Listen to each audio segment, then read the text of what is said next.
नमस्कार मित्रांनो, व्याकरणाशिवाय आपण स्वाभाविकपणे स्पोकन इंग्लिश शिकत आहोत. स्वाभाविकपणे स्पोकन इंग्लिश शिकत आहोत असं म्हणण्याच्या पाठीमागचं कारण काय? तर स्पोकन इंग्लिश शिकत असताना व्याकरणाची आपल्या शिकण्याच्या मार्गामध्ये कोणतीही अडचण निर्माण होऊ नये याचा पुरेपूर आपण प्रयत्न करत आहोत. आणि त्या प्रयत्नांच्या अनुषंगानेच आपण इंग्लिश भाषेच्या काही मूलभूत गोष्टी शिकत आहोत. या मूलभूत गोष्टी अतिशय महत्त्वाच्या ठरतात हे तुम्हाला मागच्या काही व्हिडिओजमध्ये लक्षात आलं असेल. आता त्या ज्या मूलभूत गोष्टी होत्या त्या आपण बेसिक लेवलच्या बघितलेल्या होत्या. आता त्या बेसिक लेवलमध्येच आता आपण काही मूलभूत गोष्टी की ज्या हायर लेवलवर कामात येणार आहेत, त्या आपण ॲड करणार आहोत. त्या मूलभूत गोष्टी की ज्या आपल्याला हायर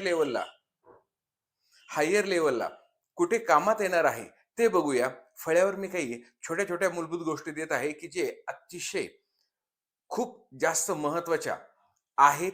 त्याच्याकडे तुम्ही बारकाईने लक्ष द्या. तर बघूया कोणत्या आहेत त्या. तर मित्रांनो, फळ्याकडे बघितल्याबरोबर तुमच्या लक्षात आलं असेल, की हा तक्ता आपण या अगोदर घेतला होता.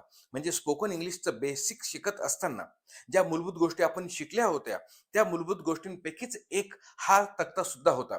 आणि त्या तक्त्याचा आपण चांगल्या प्रकारे उपयोग सुद्धा केला होता. त्याचबरोबर ह्या तक्त्यामध्ये मराठीतून काही अर्थ दिले होते, ते सुद्धा आपण पाठ केलेले होते.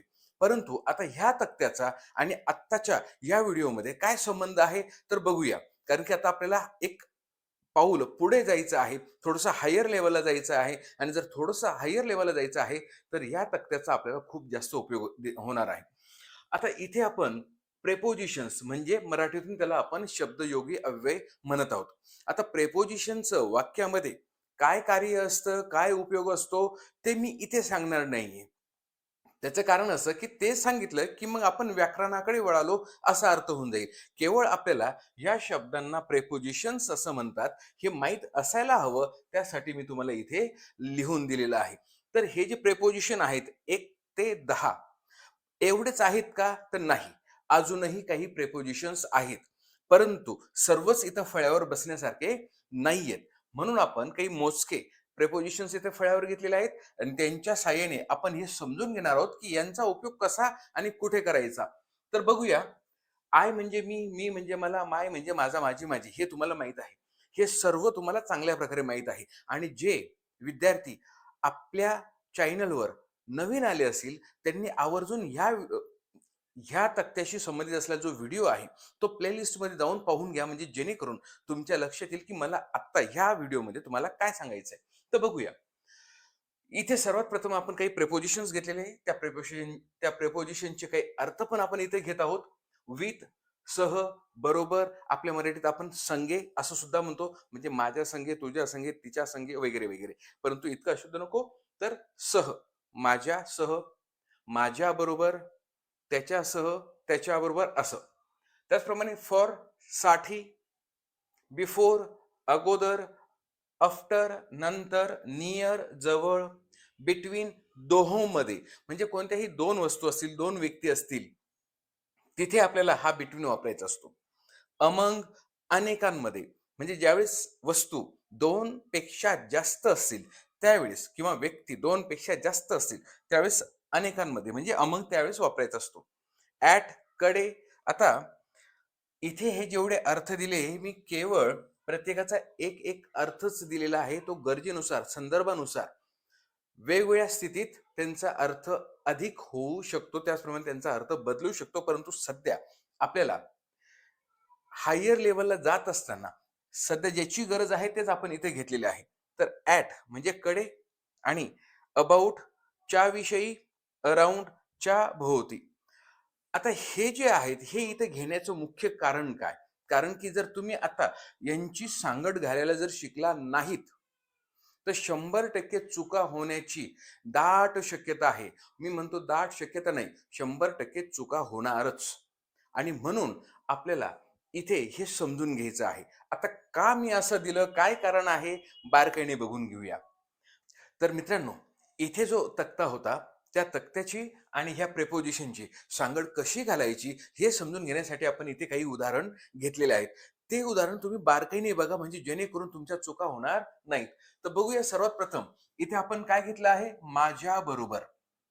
आता माझ्याबरोबर तुम्ही सहजच म्हणाल, "सर आम्हाला माहीत आहे, माझा, माझी, माझे."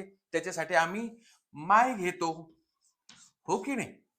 परंतु जर तुम्ही असं म्हटलं विथ माय, तर 100% चुकणार.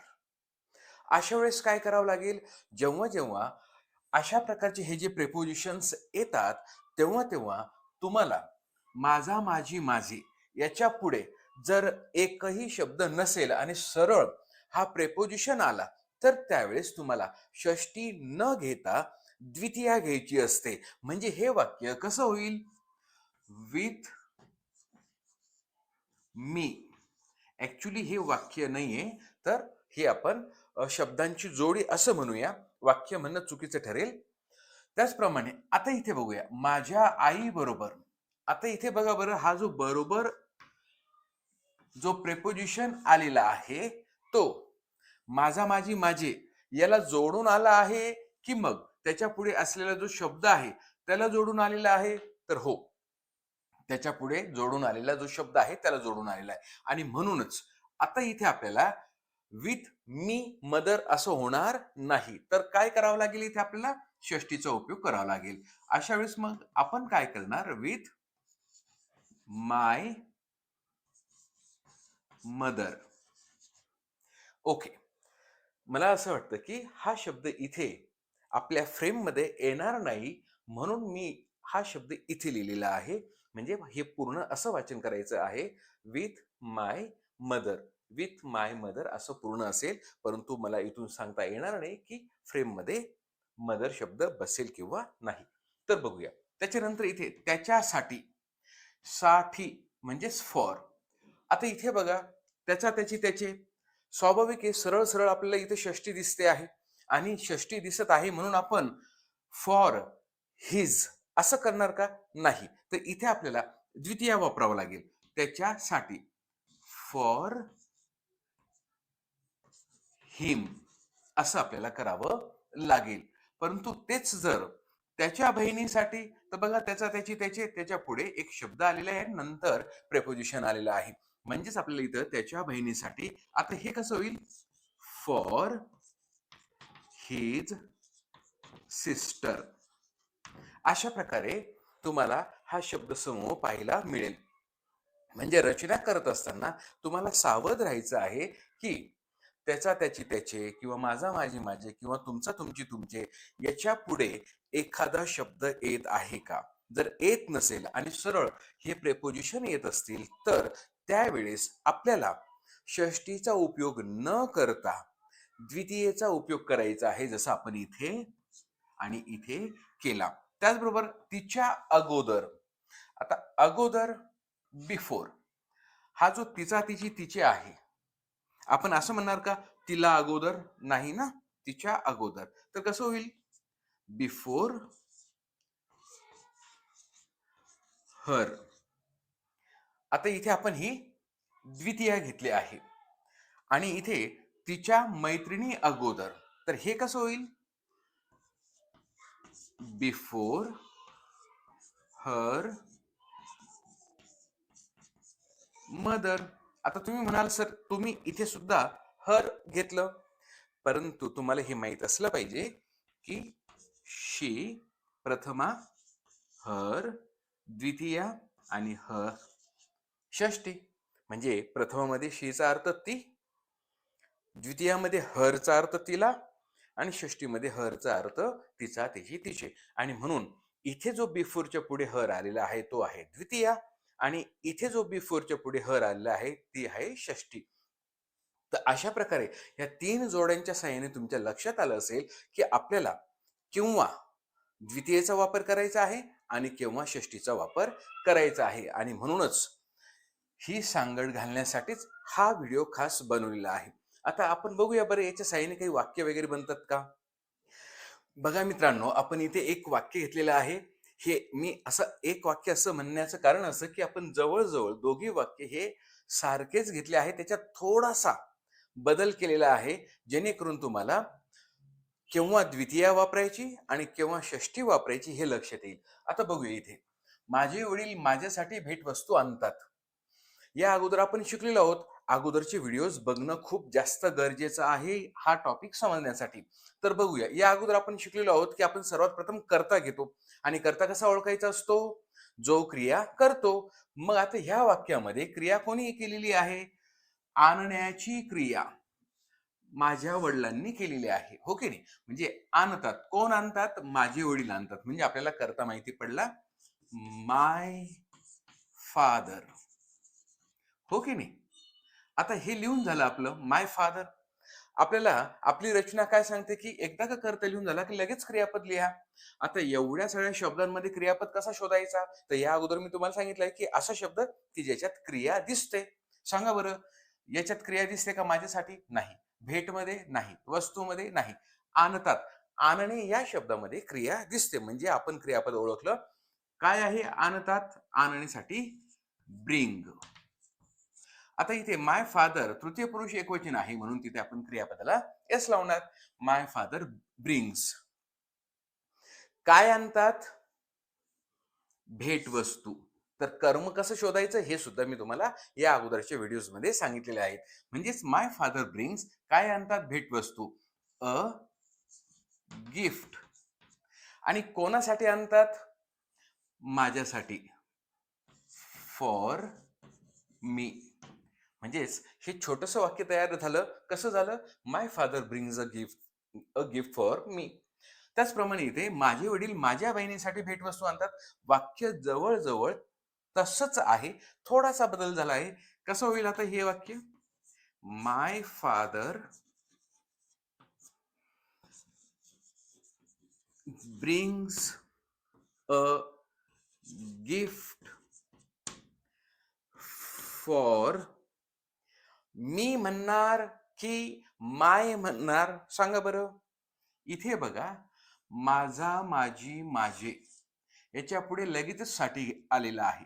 परंतु इथे बघा, माझा, माझी, माझे याच्या पुढे बहीण आलेली आहे आणि त्याच्यानंतर साठी आलेलं आहे, हो की नाही? म्हणून आपण ह्या साठीसाठी फॉर घेतला आणि माझा, माझी, माझेसाठी आता आपण द्वितीया न घेता षष्टी घेणार आहोत. For my sister.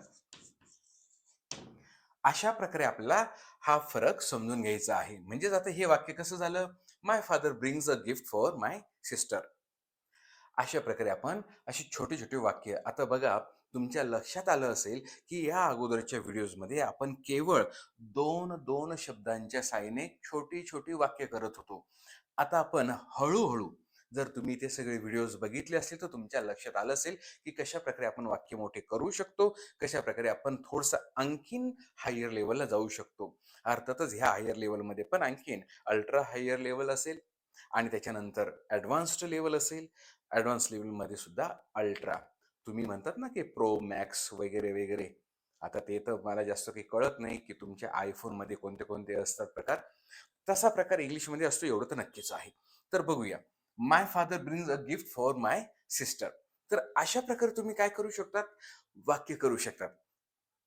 तर अपेक्षा करतो की तुम्हाला आता प्रेपोजिशन्स केव्हा कुठे कसे वापरायचे, जर प्रेपोजिशन आलं तर आपल्याला आता तिथे द्वितीया घ्यायची आहे की षष्टी घ्यायची आहे हे आपल्याला बारकाईने समजलं असेल.